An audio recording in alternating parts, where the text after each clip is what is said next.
Okay, I got the red smoke. Gun runs north to south, west of the smoke, west of the smoke. Okay, copy. West of the smoke. I'm looking at danger close now. Come on with it, baby. Give it to me. I need it. Get cleared hot. Copy, cleared hot. Good morning. Wow. It has been a week. It is early morning Thursday, the day before this comes out. It's been a wild one. Went down to Texas, linked up with Mike Ritlin, did an episode of his show. I was on episode 10 early on with him. We repeated that. Decided he needs to come back up for another episode as well, so I think I'm going to have him back on in February. Got back, a bunch of podcast stuff scheduled for yesterday, and 50 to 70 knot winds sustained in the Flathead Valley. Hundreds of trees went down, power went out. Yeah. Do you know what's hard to do when the power is out? Record a podcast. And I guess you have a couple options. You can wait for the power company, which they were out there busting their ass. I mean, there was a combination of tree people and power people, and I'm sure they were working together. You could wait for them. You could freak out, which is fun. You should do that a little bit from time to time. Or we ended up MacGyvering it, going to Lowe's, solving it with a credit card. Almost everything is solvable with a credit card. Get some generators, some 100-foot extension cables, heavyweight ones that can push some juice, and hook up everything in the studio to generators that are out a window, hidden behind an air conditioning unit on the roof of the building, hoping that it doesn't make too much noise. So we were able to get one done. Yeah, but here we are. It's been a long one. I got a little carafe of coffee. I got a coffee set up in the studio now. It's not a big deal. Appropriate size cup. For those of you that are audio only, you won't see that this is about the size of a thimble because although I have a coffee set up, I forgot to bring a good coffee mug. Today's episode of the podcast is brought to you by Helix. Still standing. This could be the easiest ad read I do. I sleep on one of these mattresses every night when I am at my house. Just got back from Texas and in the hotel, slept okay the first night. The next two, toss and turn. Why? It just wasn't what I was used to. My wife and I say this every time we're traveling home. We can't wait to get home because we love our mattress so much. I think I have personally purchased 4 or 5 of these mattresses. My kids sleep on these mattresses, and there's a reason for it because they are amazing. The best night's sleep that I've ever had. Buying a mattress online can be tough. You don't know what you're getting into. I get the hesitation. What I'll say is this. Helix has an amazing sleep quiz. You can side sleep, back sleep, stomach sleep, heavier, colder, hotter, whatever it may be. It's going to lead you towards what their recommendation is. I highly suggest that you follow that and go for that on your initial order. It's going to show up at your house. Have a partner with you, move it to where you want it to be, unpack the thing. It's going to come in a box you don't think that a mattress could fit in. Get that thing on the bed and don't worry about it if it's not perfect for you, because guess what? If it isn't, you can return it to Helix and they will send you a different mattress until you find one that is perfect for you. Right now, you can get 27% off site-wide. You need to head over to helixsleep.com/clearedhot. Again, 27% off site-wide. That's going to make a massive difference in the purchase price on that thing. That is helixsleep.com/clearedhot. HELIX sleep.com/clearedhot. Back to the show. But again, all problems are solvable. I'll go to the coffee shop later today and buy a cup with my credit card. So let's get into this bad boy. A little bit of heavier questions today, but let's just go ahead and dive in. Question 1. Here's my question. I'm a police officer with 4 years on the job. I work in a mid-size city on the East Coast, and I absolutely love the job. I've trained Brazilian Jiu-Jitsu for years prior to law enforcement, thanks to you and Jocko. I am on the SWAT team. I get plenty of exercise, and I have a great unit around me. I couldn't be more blessed with great coworkers. My home life is wonderful. I have a fantastic fiance and a wonderful family. I couldn't ask for more. That's awesome, by the way. Congrats on the fiance. Sounds like you are oriented in the right direction. That's awesome. Despite all of this, I find myself walking around with a lot of hate for anyone that I don't think or feel is a law-abiding, good-natured citizen. These thoughts and feelings are reinforced when I see the arrest history of repeat offenders. I deal with the same people committing the same crimes in the same locations over and over. Now, I'll stop here and I'm going to say this. This is what I hear from, I guess it would be easier to go the other way. I don't know of a law enforcement officer that I am in contact with that doesn't describe some level of this. I was going to say I hear this from just about everybody I know in that community, but I actually can't think of any of them not telling me something along these lines. Here, a couple of my buddies call them just repeat offenders or the revolving door. They actually have described that they can tell who it is that they're going to deal with based off of the description over the radio. And that, I feel like, is a lot of touch points. So I get it. You are not alone in those thoughts for sure. This is in every organization I've talked to. I can't say worldwide because I've definitely only really dealt with police in the U.S., but definitely in the U.S. East Coast to West Coast, northern states, southern states, everything in between. This can be attributed to judges constantly letting people out on bail. A lot of these individuals are homeless, unemployed, and need to be incarcerated because they're dangerous. They have been provided the resources for help, but they don't want them or don't care. That is another narrative that I hear very often as well. I am completely supportive of providing people the tools necessary or needed to elevate whatever station in life they may be. Maybe that's a place to stay for a period of time. Maybe that's the basics of life, food, water, shelter, those type of things, an entryway into an occupation, vocational training, addiction recovery, whether it's liquid substance abuse, drinking alcohol, or something even worse. I want those things to exist. But another narrative that I also hear, not only from law enforcement who deals with these people quite often, but also people who work in that world, is that it's not a lack of services available often. I can't speak in complete totality about this, so I'll speak broadly.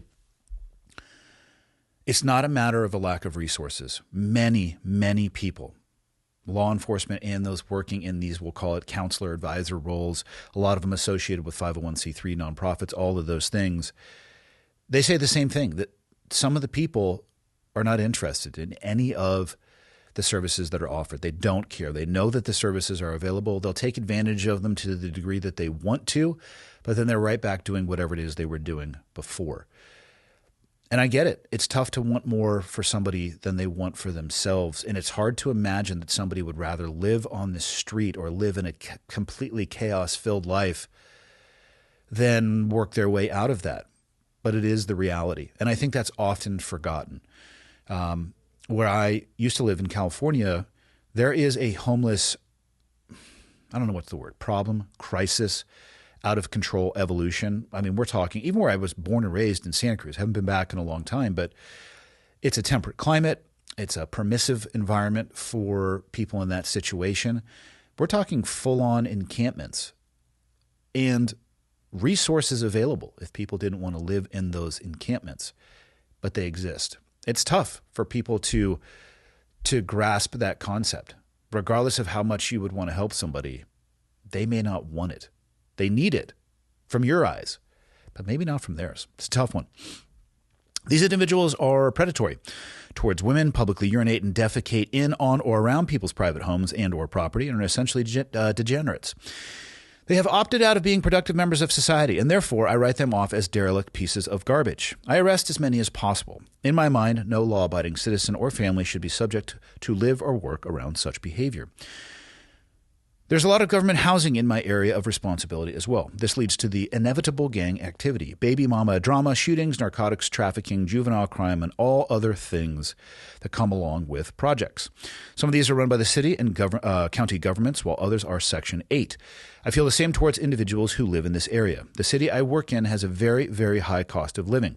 My fiance and I have to work very hard to afford an apartment that's within a reasonable distance from our jobs. Yet, unemployed repeat offenders live off government assistance their whole lives, and they brag about it. I wanted to say that it's not fair, but I know the fair is in Ohio, and it has corn dogs and funnel cakes. There might be one in Ohio, but I believe the largest fair is in Iowa. So let's get our facts straight on that one, officer. Unemployed, able-bodied, working-age individuals who repeatedly commit felonies are allowed to walk around in the same society and community as mothers, sons, sisters, daughters, grandparents, etc. I see the things these individuals have been arrested for and convicted of. They are released right back into society. Once again, they have opted out of civilized society, and I write them off as garbage that is almost subhuman. Good, average, everyday Americans should not have to share society with a person out on bond for a homicide who, while on bond and wearing an ankle monitor, continues to victimize other innocent Americans. Is there something wrong with me? A part of me thinks I am going insane. Another part of me thinks that the hatred is good because it motivates me to make arrests, do right by victims, protect society from degeneracy, and do my job effectively. Am I right or wrong for viewing criminals as the enemy in my own head? I am doing everything by the book. I am not incapable of mercy or discretion. I have fantastic relationships within all communities in my area of responsibility. I just fucking despise criminals with all of my being. I have heard in war that you demonize the enemy to make them subhuman. Is this something you have felt before? Do you still hate the enemy? I don't even know if this is something I can talk to a professional about because I'm not sure it's a mental health issue. I know this is a lot and there are like 15 questions in there. Thank you very much for your time and energy. Wow. There's a bit to chew on there. Okay. We'll take this one in reverse. I have heard in war that you demonize the enemy to make them subhuman. Is this something that you have felt before? Do you still hate the enemy? No, is the answer to that question. And I would say, my experiences in life, my N is 1. I can talk about my own experiences. I can't speak for anybody else. I certainly don't speak for the military or the SEAL community. I don't ever remember an attempt by anyone to demoralize the people that we were targeting. And you could interchangeably use people that we're targeting or enemy, whatever vernacular floats your boat, whatever tightens your screws. We were professional soldiers. And oftentimes that's lost because you're going to see people walking around off duty in board shorts and flip-flops with sunglasses, and their hair's probably out of rags, and they probably haven't shaved when they should. And people will think, what a ragtag bunch of misfits. They must be incredibly undisciplined. How could they ever have that job? And I get that optic. And I have empathy for the officers that were constantly trying to rein that in, because I was one of those guys that would flirt with that at times as well. But then also I had a period of almost 4 years where I could look like whatever I wanted to. So people could piss off during that 4-year time period. However, don't confuse an outward perception with discipline and professionalism. You put your game day suit on, and I worked with the most professional individuals, the highest caliber of professionals that I've ever been around in my entire life. And there's no reason to demonize anybody or anything because it's a job. It's an occupation. I understood the left and right boundaries. I understood what I was there for. I had buy-in on the mission and the why. And I went and did my job to the best of my ability. And I didn't hate my enemy. Do I hate the ideology of who I would say is on the other side of the chessboard? Yes, I hate the ideology. It is my belief that that belief is insidious and destructive and not commensurate with society. That's my belief. Guess what their belief is? Probably the opposite of that. I didn't hate the people that we were fighting because at the end of the day, I have respect for somebody who is willing to risk everything, up to and including their life, for what they believe in. How can you not respect somebody, wherever you are in the world, regardless of what their beliefs are? And I'm not saying you have to respect their beliefs.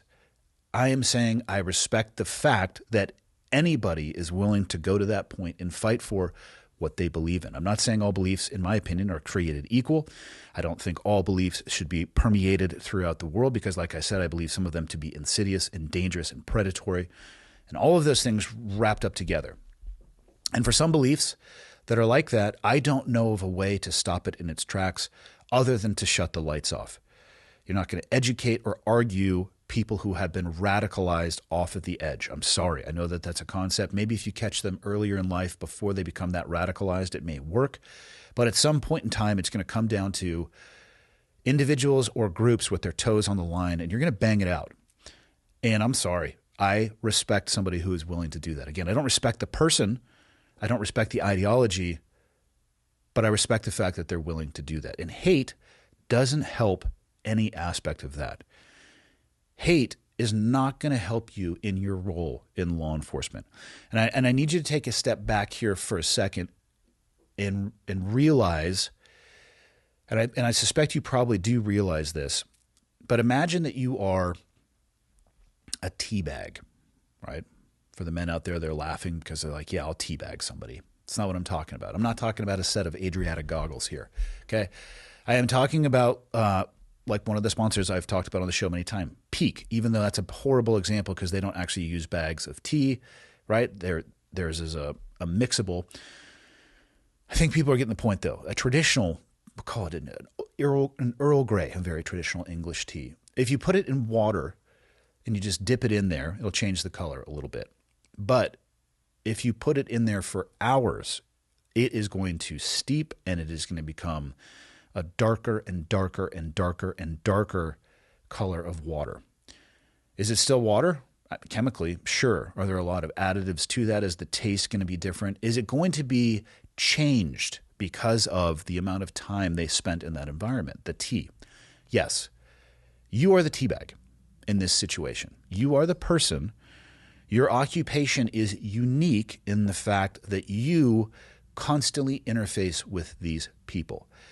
And that is going to have an impact on you. That is going to have an impact on the way that you view the world, the way that you view humanity, because you are seeing a side of the coin of humanity that almost nobody does. And you're seeing it at such a level, so consistently, so constantly. How could it not change your perspective? Now, if you recognize that's happening, that's a good thing, right? Understanding where you are and maybe why you are starting to feel this way is a good thing. Letting that turn into hate is not going to help you. And I'll say this as well, and this is true of people in the military as well. You're not Batman, okay?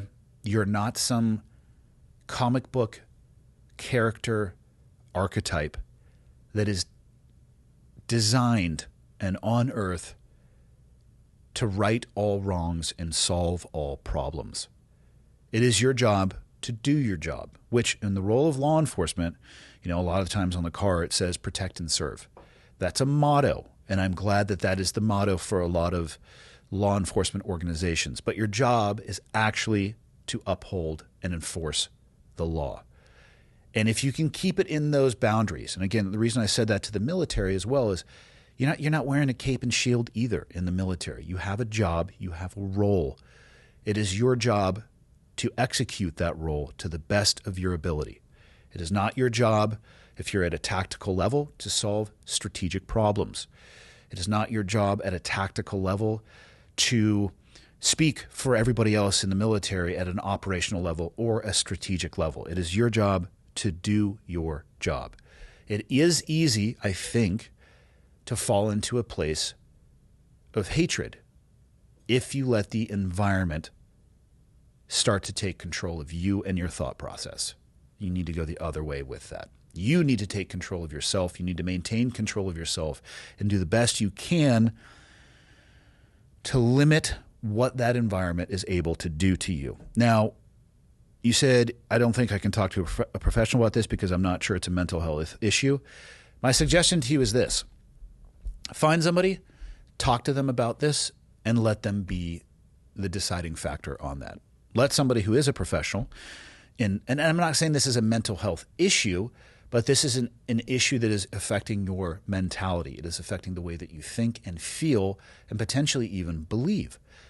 Let somebody who's an expert in those things be the deciding factor as to whether or not you should discuss this. Also, do you have somebody that you work with? I know you've only been on the job for 4 years, but do you have a mentor or somebody in the department that you could talk to about this? I am telling you right now, you are not the only person that is dealing with this. You're not the only person that is feeling this way. And I bet you if you talk to somebody who's been on the job for 8 years or 12 years or 16, right, multiples of how long you have been, those people may help you reorient your optic a little bit to maybe they have some strategies that help them deal with this as well. Because the last thing that I want for you is to lose your humanity. And it's an incremental slippery slope. The military is gallows humor, dark humor for sure. There's almost no time that is too soon to make a joke, even about the most horrendous things. And I know it's like that in law enforcement. Well, their occupations are defined by their similarities and not by their differences. But that can also be taken too far. You can become far too callous. You actually can stop caring. And at the end of the day, if you can remember that this is a job and not who you are going to have a life to live with your fiance. Hopefully you'll have some kids. You'll have a family. What do you want to end up being at the end of the day? A callous, shallow, emotional range individual that has hatred for humanity, or somebody that when they are on the job, they're able to clock in and be the best version of a police officer, in this case, enforcing the laws to the best of their ability, protecting the citizens like you talked about, doing the best you can. You know, you have access to more information. You like you said, you get to see the arrest record. You can see the revolving door of the justice system, which that problem is not going to be solved by law enforcement. That problem is going to be solved by citizens who have finally had enough and vote people out or come together and do something that actually changes this system. You're not going to be able to change that as a law enforcement officer, just for clarity. So your role in that is to do the best job that you can, unfortunately, until society gets sick enough of this garbage that we can actually come together, put some differences aside, and do something meaningful about this. Because until that happens, you are in a place that I felt like I was in a place, looking back now on my military career, where you're looking at a dam. And just like in a cartoon, there's some leaks that are they're springing out. Your job is to put a finger in those holes and to stop the flow of water. You're not an architect and you're not a mechanical engineer. You're not a construction company. And that was the same role as military members with boots on the ground, right? You're doing the best you can in the moment with the tools and information that you have, in the hopes that there's a mechanical engineer and architect somewhere trying to figure out a way to build a better bridge or dam or whatever metaphor you would like to use as you are supporting that piece of infrastructure.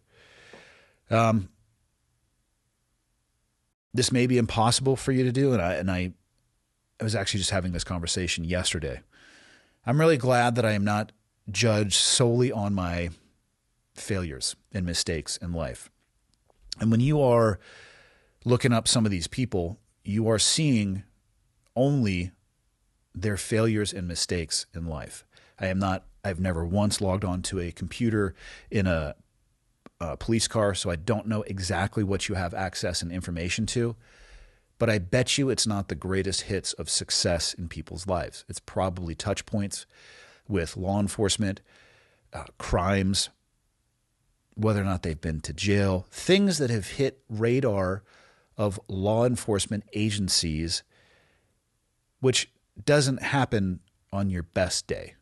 That happens on people's worst days. Or for broken and damaged people that are predatory, just on days, because that's who they are. And those people, I agree with you, should be locked up and have the key thrown away, depending obviously on what it is that they did. But you're only seeing the mistakes people have made or the failures. And that doesn't excuse those mistakes or failures. But just remember, it doesn't paint an entire picture of those people. And I have, as I get older in life, I am doing my best to absolutely put myself in other people's shoes. And again, this is not an attempt in any way to excuse behavior. I am a firm, staunch supporter of punishment for crimes. I don't like the idea of revolving door. I don't like the idea, like you said, of people who are, with an ankle monitor, who have already been charged with homicide out on the streets, being predators towards other people. That to me is an indication of a broken system. I'm not talking about that type of person. I'm talking about somebody who is not having a good run in life, who is not making good choices. And I'll just end it with, I'm really glad that I am not judged solely on my mistakes. So just remember that that is what you have. You have the greatest hits of mistakes, not successes. And just remember that these are people as well. It's not your job to solve all the problems. It's your job to enforce the law. You're not Batman. You can take off the cape and cowl, do your job, but do also everything you can to protect your humanity, because your fiance and your future family is going to need that as well. That's all I got for number one. All right, question number 2. Andy, I love the podcast, but I have a question. Lately, I've seen a lot of shit talking between Special Forces members, SEALs, Delta, Rangers, even SAS. They all seem to think that one is better than the other. Listen, I'm from Jersey. We kind of invented shit talking, but this doesn't seem tongue-in-cheek. It seems very personal. Just thought I'd get the opinion of an ex-Special Forces guy that seems to have his head on fairly straight. Well, we'll see, and that is up to the judgment of people that I served with, people in my life, or people listening to this. Most days, I don't feel like I have my head screwed on straight. I am fighting my way out of a wet paper bag that I have a hard time seeing through. But the shit talking, excuse me, I see some of this as well. And I actually was having this conversation with Ritlin when I was on his show, because this is a kind of a topic of conversation. What I'll say is this. You need to, everybody does, I need to, take some ownership over what you see in your algorithm. These devices are amazing. You have access to the world has access to you, but it's easy to say, I'm just going to surrender responsibility for the things that I see to the company that is providing me through whatever app and medium it may be. The reality is this. You will see more of what you engage with, because all of these things are designed to keep you on platform as long as possible, to monetize your attention, and to serve you up ad revenue. The medium you're listening to me on or watching me on right now, I have ads. The ads are what pay for the new camera that I just ordered yesterday, or the lighting system that was upgraded recently. And trust me, there's still another very large upgrade coming in about mid-January. I can't talk about it or show it yet, but it's on the way. That is what the advertising does for me. Now, what's the point of doing all those upgrades? Well, I want to professionalize the show. I would like to grow the audience.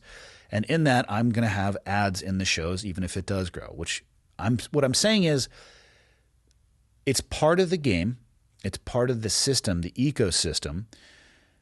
People can choose to either watch my show or not, but just realize that if you're on an app surfing through content and you spend time looking at it, there are entire teams of people, or probably at this point banks of AI, trying to figure out how can we serve you more of that to keep you coming back. Now, I'm not saying that there isn't some smack talking going on in the special operations community. I'm just saying if you engage with it and you go down the rabbit hole on it, you're going to see more of it than perhaps other things. So I think it is possible that it has been artificially inflated in size, scope, and scale, but maybe not. I see a little bit of it, and I have no interest whatsoever in participating in it. For any special operations force that thinks that you are the best in the world, thumbs up. I agree with you. If you think you're the best, yep, you're the best. I'm not even going to argue with you, because there is no definable metric against which you would prove that. If I say, and Brent and I were talking about this probably a year ago at this point when I went out and did the anti-hero show, because somebody asked who's better, Delta or development group. And he was like, Delta is. And just to be a smart ass in the moment, I was like, no, SEALs are the best. But the reality is, based off what? Are we going to have the CQB Olympics? Are we going to all go out to the range and take a shooting score of every person in the Army, Special Forces world, or Special Operations? Sorry, Special Forces is specifically Green Beret. So the Special Operations umbrella, and then we'll go to the Navy and the Marine Corps and the Coast Guard and the Air Force, and then we'll total up the scores, and it's like, yes, this is demonstrably who's the best. Well, guess what? That's just one sector. Should we do skydiving accuracy? Should we do, blacked out night bundle drops? Tandem bundles, and you measure that for closeness? Or is it land navigation, or is it combatives? I'm like, we're talking on the radio, brevity, efficiency at changing out crypto and comms frequencies. What are we doing here, right? Most of the jobs have a vast overlap. The Venn diagram would be like 80 to 95% overlap of roles and responsibilities. So if you think you're the best, awesome, go be the best. I don't give a shit. It's just a senseless argument to me. And I understand why it doesn't make sense to people who are out of that world, because it doesn't even make sense to me. And I came from that world for almost 2 decades. So I put this in the category of spend your time how you want to spend your time. I don't know how to measure stuff when it comes to I'm better than you. We don't have the Olympic gold medals every 4 years in the special operations. So it's all just hypothesis. It's all conjecture. And the easiest way I have found to not engage in those arguments is I just agree with the person. I think Rangers are better than SEALs. You're totally right. Yeah, I agree with you as well. Because who cares, right? It really doesn't matter to me. Now, having said that, I think for a good amount of time, it was a little bit more of the Wild West in what you could get away with saying on the internet, because there probably were less people from the military or special operations world that were out there with a platform or a microphone or a megaphone, depending on how you'd want to describe it. And you could kind of say what you wanted to and get away with it. As more people are paying attention to that, and the fact that the internet lives forever and people can find things that you said not only yesterday, but 10 years ago from yesterday, you are going to be held to task for the things that you have said, especially if they aren't true. And if the veteran community finds veterans that have a flirtatious relationship with the truth, what are they supposed to do with that? I mean, the veteran community, specifically special operations community, I don't know of any other community that's going to hold them accountable, because they don't have the details, they don't have the knowledge, they don't have the experience, and they don't know the small things to listen for, which is oftentimes what raises the antenna up a little bit. Somebody describes something in a particular way, and you're like, that's close, but that's not right. That's not what happened. That's not where that was. That's not when that was. That's not the unit that was there that did that. Because we're talking about communities of tens of thousands of people, but especially on large stuff or notable things, people kind of know the details, and then it becomes a 6 degrees of Kevin Bacon. You can find somebody directly involved within a few text messages or a few phone calls. And if people are out there lying about their service, lying about their experiences for either their personal or professional benefit, I would, as an individual, like to see those people held accountable, because I don't think you should lie. And if you're out there lying and you get called for it, maybe reconsider your life's choices before going on the attack and calling other people, attacking their, the ad hominem attack. I'll attack the character instead of the argument, going in the other direction in an attempt to deflect against you. Maybe don't do that. Maybe pull your head out of your ass so your vision improves. Maybe take a little bit of ownership over the things you've done and said, not with vague language, but with very precise language, which is what would have been expected of you in the special operations community that you came from. And, reorient the ship. Is there always going to be shit talking? Yes. Please find for me a community where that doesn't happen. I know doctors who talk about other doctors or other hospitals or their service providers in exactly the same way. Podcasters, same thing. I've heard it. Comedians, I've heard it. Military members, I've heard it. Law enforcement, fire. Figure out a community where that doesn't happen. And, I'll give you a high five, because I'll probably consume that content because it's just less drama filled. But humans are humans, specifically dudes who are kind of idiots. And I put myself, of course, squarely in that category. Probably could be king idiot some days. And, it is what it is. Does it help, though, publicly, when it degrades from, legitimately calling out people who are flirting with the truth and then just talking smack about your brothers and sisters in arms? Does that help anything? I don't think so. I think it degrades the integrity of the institution in general. I think it erodes trust. And I want the military to have both of those things and the veteran community to have both of those things. I want them to have both trust and integrity. So personally, no, I don't think that it helps, which is why I don't engage in it. I will certainly comment when asked about specific instances, but I've never once made a video where the whole thing is, let's just be salacious. But here's the thing. In the world where if you are deriving some sort of your professional revenue from content and you make something that's a little bit salacious and it's rewarded by more views, shares, clicks, likes, comments, whatever, and your revenue goes up, you have a choice to make. Who do you want to be and how do you want to conduct yourself? Because I think I was going to say reasonable, but I think and maybe it is, it's not for me to judge what's reasonable and what isn't, but the choice you're going to be faced with is, do I continue to chase salacious or do I stay true to who I am? And some people, maybe that's who they are. They're the TMZ of the special operations world. And other people, maybe they see that they could go down that path, but it doesn't sit well with them. And, make whatever choice you want to make.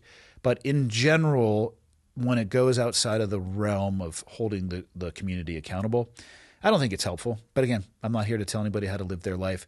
The choices people make will have consequences, both good and bad. So make the choices you want. But do me a favor, and when the consequences come, go ahead and suffer those consequences, whether they be good or bad. Don't point the finger at other people. Go find a bathroom, turn the light on, point a finger at who you see in the mirror, and that'll be who is responsible for where you're at. Hopefully where you're at is amazing based off the good choices that you made.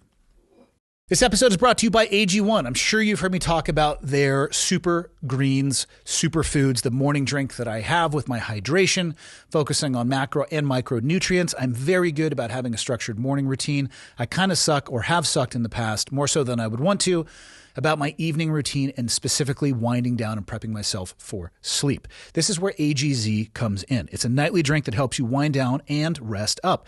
It's a melatonin-free formula with clinically studied herbs, adaptogens, and minerals. It helps your body and mind wind down before bed. It helps you optimize your sleep quality during the night, and you can wake up feeling well-rested without grogginess, which is absolutely the worst when it comes to sleep aids. AGZ is also an excellent source of magnesium. Each serving of AGZ delivers 250 milligrams of highly bioavailable magnesium, providing over half of your daily value. So, if you're ready to start taking the tail end of your day as seriously as the beginning, if you're ready to turn down the stress and focus on your rest, head over to drinkag1.com/clearedhot to get a free frother with your first purchase of AGZ. That is drinkag1.com/clearedhot. Back to the show. Question number 3. Andy, thank you for your service and your podcast and your shit talking. I was in the United States Navy from 78 to 81, last 2 on the USS Saipan. 1981, a friend was murdered by a POS on board. Damn. Murder on the USS Saipan. Okay. It's like the beginning of a graphic novel series or a mystery series. Another friend committed suicide. It bothered me for years. Addiction until 1996. Clean now for 29 years. That's awesome. Congratulations. I know that is not an easy road. Found out I have a rare pancreatic cancer 3 years ago. My son died from fentanyl 2 weeks later. Brought all those stressors back. Hypervigilance, angry outbursts, seeing shit in my periphery. Currently tried to get some help from the VA. I ask myself sometimes, though, if I'm trying to get something for nothing. Maybe imposter syndrome? Any thoughts? Great question. This highlights to me. So 1981, friend was murdered. Another friend committed suicide. 29 years later. Clean, right? 3 years ago, though, you had pancreatic cancer. Your son died from fentanyl. And what happened? The stressors came back. Did they come back or they just reared their head? The reality is this. If you don't deal with your stuff will deal with you. Sometimes it just takes a long time. And that is what this highlights for me. Sounds like almost 3 decades later, something that happened when I'll assume you were younger in your life, in the late 70s, early 80s when you were serving. Something happens, it bothers you for a bit, and it's so easy to just think that you've put it down and moved past it. And for some people, that is exactly what happens because we all process stress and trauma differently. I don't think there is a textbook recipe for like, if this happens, expect this amount of time. If this happens, this is what's going to happen. I think every single person has a different capacity to deal with stress and trauma, like this cup right here, which is not a redneck guzzler. Again, this is just what I had in front of me. This has probably got 2 ounces in it. It's wholly unacceptable. But the coffee is delicious, so that kind of rounds the edges on that one. Some people could be like that. And murder and a suicide, the cup is overflowing. Other people, maybe it only fills it up halfway and they are able to deal with it and they're able to move on. And I think over time we are able to work through a lot of this stuff. But I also think that there is residual, and residual can build up. For clarity, before I say anything else, just to make sure everybody understands, I am not a mental health counselor or therapist or professional by any stretch of the imagination. And everything I'm saying is kind of just from my own personal experience, what I've seen in others close in my social circle and in friends and family. Not trying to give anybody medical advice here or mental health or therapy advice. I know people who have all been exposed to the same traumatic event overseas. Let's to throw a ballpark number out there. Let's say 6 people experience the same thing. I've seen 6 different expressions of that, from totally laissez-faire attitude with no impact whatsoever to other people. Oh man, I can think back. I'll leave all the details out of it. But this was a combination of what would be considered for some people a pretty traumatic or at least scary event, and involving special operations people and support personnel who probably had no expectation to go outside of the wire. The reactions were very different when this kicked off. Some people clicked right into work mode and went and did the best they could to engage the problem. Others were completely paralyzed. I'm talking unable to move, standing, shaking. And this is without any level of judgment, by the way. I'm just talking about the differences in one situation that it can have on individuals based off of who they are, where they are in their life, experiences in life, tolerance to stress, exposure to trauma, level of training, all of these things. I saw people move rapidly towards solving a problem and other people who were unable to move, to the point where one of those individuals left country because of I'm not going to say just that situation, but a culmination of stress leading up to that point. I would say that was the metaphorical straw that broke the camel's back. Why is that the case? I think we're all different size cups, and we all have different abilities to deal with stress and trauma. But if you don't deal with it, guess what's going to happen? 30 years later, something in the modern day can bring back up all of those lovely treasures that we as men like to dig a hole with a big shovel, throw them in, jump on top to make them as flat as possible, and then just stuff them down there with weights and then rebury them. That's been my experience. If you don't deal with your stuff will eventually come back and deal with you. And guess when it usually happens? The least opportune time for your life and what's going on. It's not going to happen on your best day. This stuff hits you on your downward slope. When you've gone over the bell curve, you've had just an amazing experience, and now real life is coming for you. A nice little uppercut right in the ball sack, maybe a swift kick in the ball sack as well. Ladies, I'm sorry, I don't know the equivalent. That's when these things happen. And man, that is not when you are at your best. Or actually, I'll just speak for myself. That is not when I'm at my best to deal with things like this. So I don't know why you have imposter syndrome. There's no reason for anybody to have imposter syndrome unless you are actually being an imposter. You are trying to pretend to be something that you're not. But I find those people actually don't have imposter syndrome at all. They're just psychopaths because they don't care about the outcome or impact on other people. They're in it for themselves and what they can get from it. So they don't worry about having imposter syndrome. They're just trying to be the best imposter humanly possible. So we don't have to engage in the suffering Olympics. We don't have to engage in the trauma Olympics. Every single one of us has a different volume of their cup. Go find somebody who can help you with this. The VA, 100%, I feel like you qualify for counseling or therapy if that's what you wanted to do, or maybe just going to the VA and seeing what is possible. Who cares that it happened in the late 70s, early 80s? Is it service connected? If the things that you are being brought to the forefront that are peeking their head up from that hole that you dug and stuffed them in, my words, not yours, then guess what? Service connected. You raised your hand, swore an oath to the Constitution, served your country.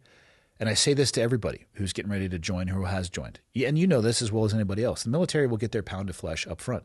Make sure you get your pound on the way out. And guess what? Even though you are out, you can still interface with government systems to get the help that you need. That is my recommendation. You have nothing to feel like an imposter about. And like I answered in one of the previous questions, don't be the judge yourself. Go to somebody who specializes in these things and let them make the determination for you. So I'm sorry that you're feeling those things, but what I can tell you is this. The hypervigilance, the angry outbursts, seeing stuff in your peripheral vision, you can deal with all of these things.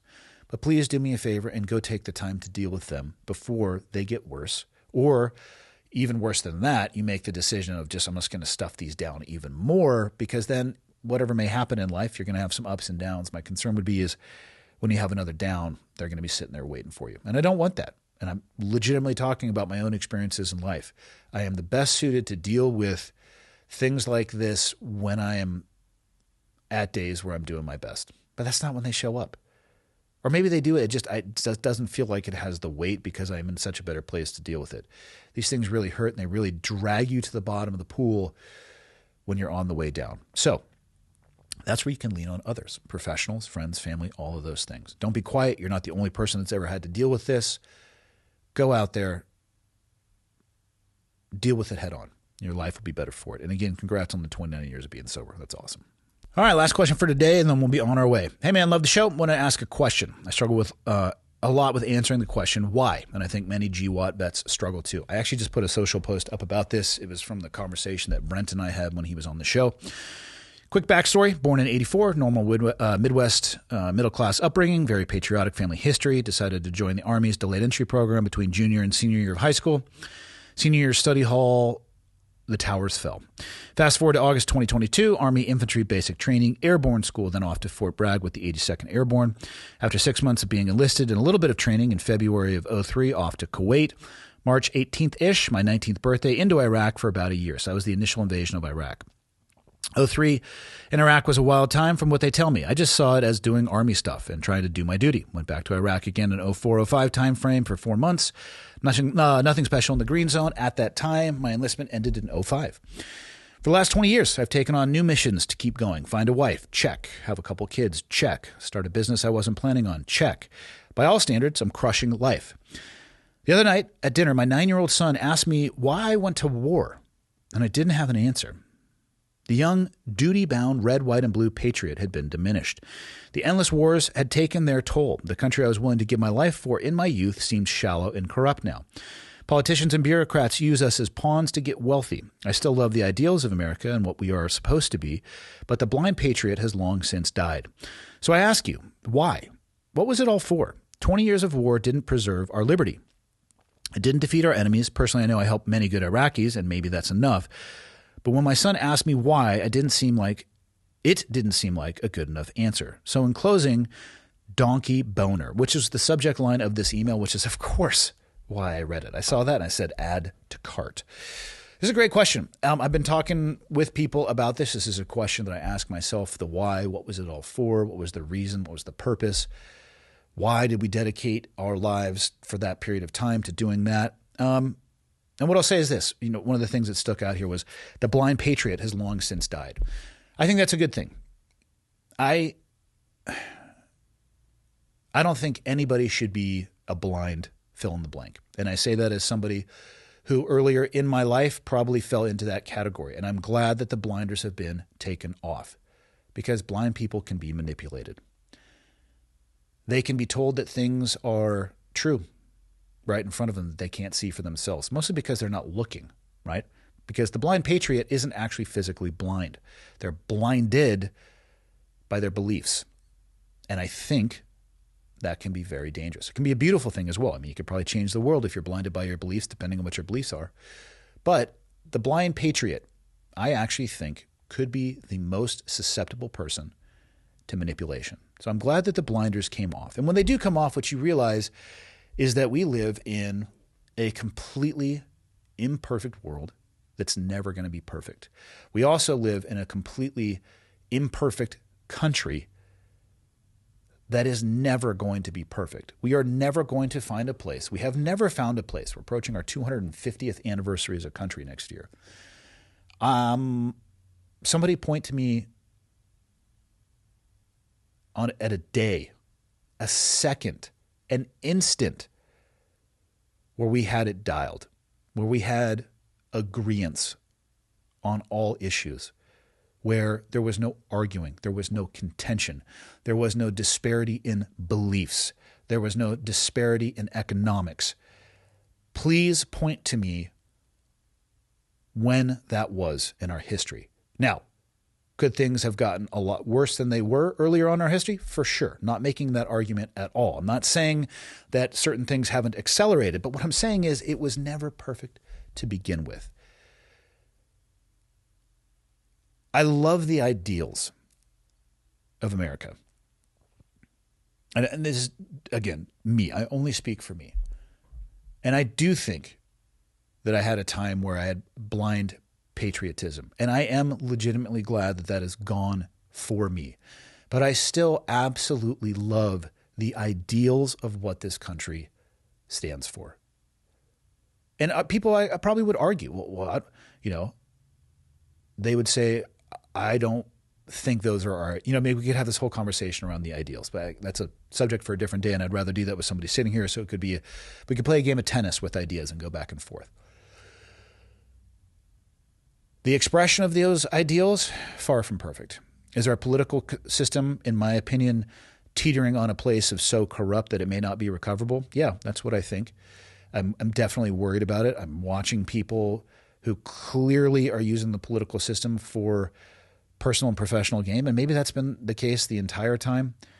Going from rags to riches, if you will, claiming to do it all legally while the rest of us are out there clawing as hard as we can, legitimately playing inside of those boundaries and making progress. But you're like, wow, that's at a way lower statistical level than this guy. I thought we were all playing by the same rules. We're not, and I don't think we ever have been. It's okay if the United States is a lighthouse, which is what I want it to be. That's great. A beacon of what's possible. There's a reason why people are still flooding into this country and they want to leave where they are to come to where the United States is, or the United States has influence.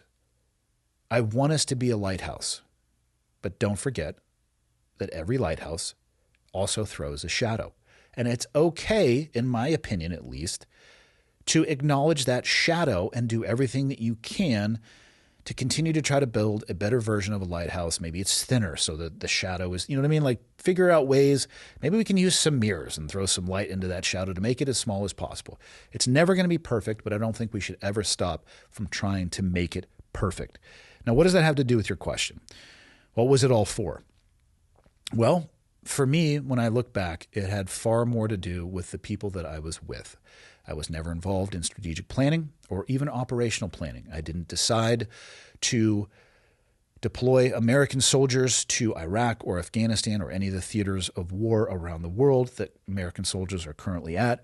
I worked at a tactical level, the lowest rung of the ladder on the tactical ladder. At that level, it was about, as I answered before in the first question, it was about doing my job to the best of my ability. And I cared so much about making sure I didn't make a mistake because of the respect and love that I had for the people to my left and right. In those moments, that's actually what I cared about the most. I would like to believe that we went to Iraq and Afghanistan for the right reasons. I can't convince myself of that anymore when it comes to Iraq. Afghanistan, I think we went for the right reasons, but the execution and staying there for 20 years was a galactic failure at a strategic and operational level, an error that I have never breathed in my life, not involved in those meetings. This spans multiple presidencies, multiple high-ranking military. It was an absolute shit show of the highest order. And the withdrawal is a perfect example of that, which everybody tries to, to pin on one person or one administration, and they forget that it lasted for 20 years and it spanned Republican and Democrat, and they all had a hand in us staying there, how we stayed there, infrastructure, what we left behind, all of those things. We probably could have knocked Afghanistan out in sub 12 months as far as achieving the tactical strategic goals that we were looking for. But again, I wasn't asked that. As I've gotten older in life, probably one of the few things that hasn't shifted in me is that I am never going to stop standing up for what I consider to be right. What has shifted as I have gained more laps around the sun and more experience and more exposure to the world is that what I once thought was the right thing to do was maybe a little bit less justified or altruistic than when I was in the mix. But that's me looking in the rearview mirror. In those moments, I was doing the best I could with the best of intention for the people that I was with and the people that I cared about. And I can't change that, but that's what it was all for. I do think that, again, Iraq is a tough one. Afghanistan, did it make us safer? It's harder to say. It's hard to say because nobody's ever going to hear about the things that were stopped. You only hear about the things that happen. Did it put our enemy on their heels? Did it disrupt their ability to plan, communicate, and coordinate? I would hope so. I mean, I think that's what I saw, at least, as some direct impact of actions that were taken. Was it perfect? No. And again, like I said, were the strategic and operational plans thought through? I mean, certainly not the exit, the entrance probably, but not the exit for either of those theaters. But that's a tough one for your kids. And, I can't answer this question for you because maybe anything I said, maybe some of it resonates with you and maybe some of it doesn't. But I've had these questions asked me from my children before or other people. And it's, if you as a soldier start looking at the decision makers and maybe their motivations as to why we went, it's easy to undermine and undervalue your service or to diminish your service or what it is that you did or your effort. And I don't think that you should do that because if you're anything like me, you did the absolute best you could in the situation that you were in. And then decades later or years later, or again, as you just get more time and optic on the world, if your realization changes as to the motivations of those people that might have made those decisions or why the country oriented in that direction, you can find yourself saying it was a waste. What I did didn't mean anything. And that's not the case at all because you only had control of the situation that you were directly involved with. I am worried about politicians and bureaucrats. And I do think to a degree they use this as pawns to get wealthy. But I think they've been doing that for a long time. I think it's getting a little bit harder to with access to information and the ease of the ability to spread it. But I have the same concerns that you do. But what I don't do is spend time telling myself that my own personal actions weren't worth it. And you actually, you hit on here a little bit. You helped a lot of good Iraqis. Well, in Afghanistan, we had a generation of women that went to school for the first time ever. Are they able to do so now? No, not at all. But I'd like to think that we changed the trajectory for a generation. Will it have long-term significant impact? I don't know. But it will have an impact. And that's one example of something beyond you being there for the people to your left and right and the reasons that brought you there in the first place. It's a tough one. You can get lost in this argument and you can talk yourself into a place where you feel like you wasted that time. And it wasn't a waste. It wasn't for nothing. And if the termination of that was that the blinders came off for you, I mean, that in and of itself, I think is worth it. Because the more people we can get the blinders off, the better. Because then we can make better decisions as a collective. And I think that's what's going to take to change the course of our country if we're able to do so. And that's a whole conversation in and of itself. So that's it. I know I rambled a little bit on that one, but you close with donkey boner. I can't really say anything better than that. So that's it for this Friday. See you all Monday.